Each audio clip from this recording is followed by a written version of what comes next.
Hi everyone, I'm Father Scott Vanderveer, and today in our continuing series on transitions, I wanted to talk about a really hard to discuss aspect to priests going through transition and leaving parishes.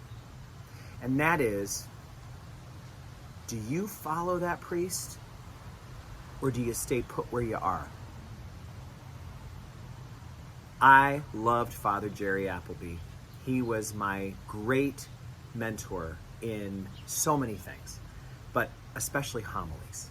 I just loved him. I just felt so inspired by him. He made the scriptures come alive for me, and he made me interested in church in a way that I had never been before.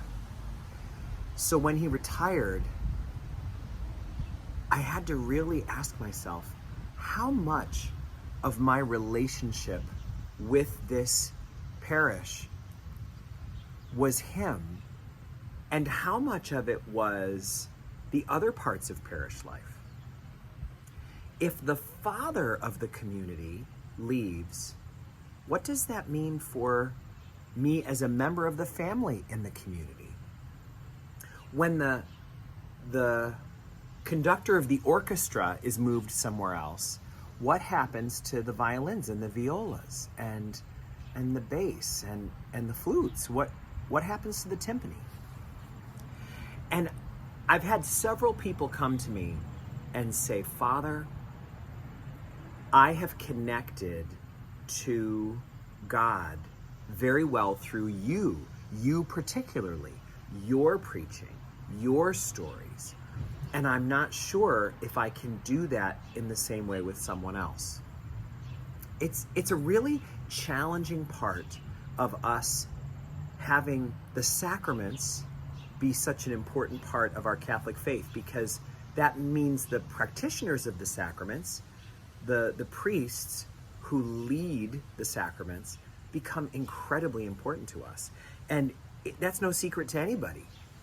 The priests aren't confused about that either, because after all, we're the ones who choose to live and embrace a celibate promise so that we can truly be the father of the family, so we can truly be betrothed to Christ and the church, so we can be single-hearted in our love of God and our love of the people that God gave us to serve. So one of the things that I think would be really helpful for us right now is to kind of talk about the three things that people seem to care most about when it comes to parish life. One of them is the preaching. Another one is the music. And a third one is the feeling of welcome that you get when you come to that church. If you have ever lost a priest or a staff member at a church that you absolutely loved, and you have found yourself wondering, am I supposed to go to a different church now because this doesn't feel the way it once did? If you're ever thinking about that or wondering that, here's something to consider. It is very important that every church be attempting to do a good job at least two of the three of those things. Doesn't that make sense? That if the music is wonderful and the preaching is wonderful, if the place is not that welcoming, you might be able to find a way to live with that. Or if the welcome is great and the music is great, but the preacher is just so-so, we could live with that. Any combination of those three, if two of them are in good shape, it seems like it's a very important thing to celebrate how many things are going well at that parish. And then, and here's the real kicker, if you're worried about the welcome, you now know exactly where you should be volunteering in that parish. Volunteer in the welcoming ministry. If there isn't a welcoming ministry, start one.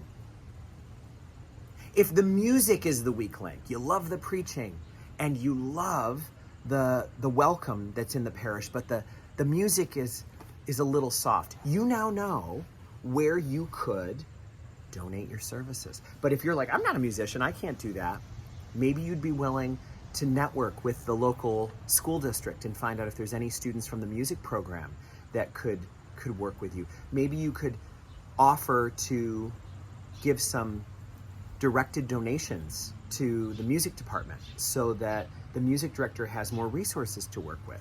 Perhaps you could consider joining your parish liturgy or prayer and worship committee so that you can have a voice at the table with how we allow the beautiful treasury of the church's music to really work most effectively on these people right here in this town, here and now. If you are someone who loved the preaching of the priest or the deacon or the preacher at your parish, and then when they left, you said, that's it. The music here is terrible, the welcome is terrible, and now there's no preaching, then that to me seems like something that means maybe that parish wasn't ever going to work out well for you, because it was completely built around the personality of one person, and no family can do that. But I will say that if we take our circumstance here at St. Mary's in Cooksaki and St. Patrick's in Ravenna as a case study, just because it's live right now, if you were someone who really liked the preaching of Father Scott, and if that's true, then thank you, I'm honored by that. But if you're willing to admit that our music is top shelf, both parishes, just incredible music, everybody says so. And if you would agree that our parishes are doing a pretty darn good job at welcoming, it is pretty easy to get involved in ministries here. We're working pretty hard at leaving our church doors open all day long so people can come and pray. We have signs and messages that are backed up with actions saying, you belong here, please come. If you think that our welcome is also good, then aren't you willing to give a new priest a chance to offer the ministry of preaching in a way that will be beautiful? To give him a chance, rather than saying, I can't go to this church anymore because I liked the preaching of the last person.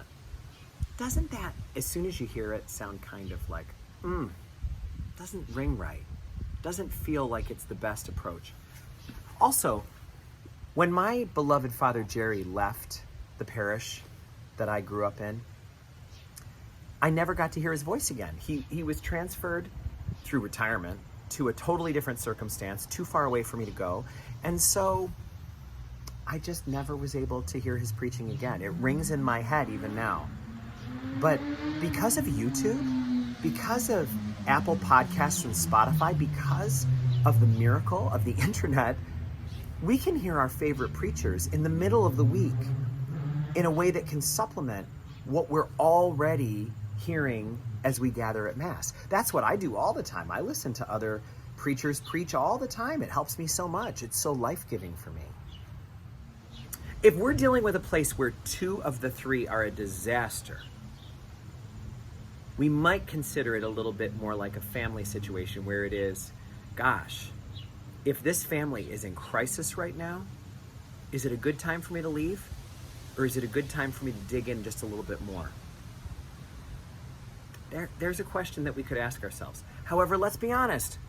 If the experience that we're having in our church is just terrible, unwelcoming, bad music, and terrible preaching, maybe it's fair to say that we have found a place that does not fit us well at all. And for us to move toward a place where the music, the preaching, and the welcome are a little more in line with how we could imagine God wanting it to be, Jesus wanting it to be, Pope Francis wanting it to be, then that might make sense. It might make sense.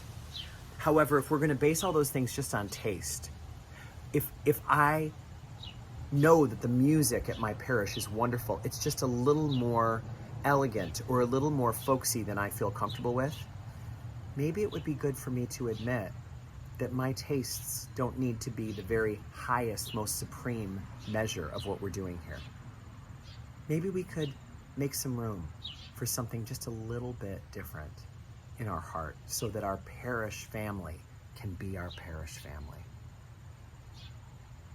I am so grateful that you were willing to listen to this perspective and that you will do some serious consideration, no matter what parish you go to, no matter where you're watching this, to consider those three elements. the preaching, the music, and the welcome, and to ask yourself, what role could I have in helping my parish to thrive and flourish in all three of those sacred areas? May God bless your parish, and may God bless you all.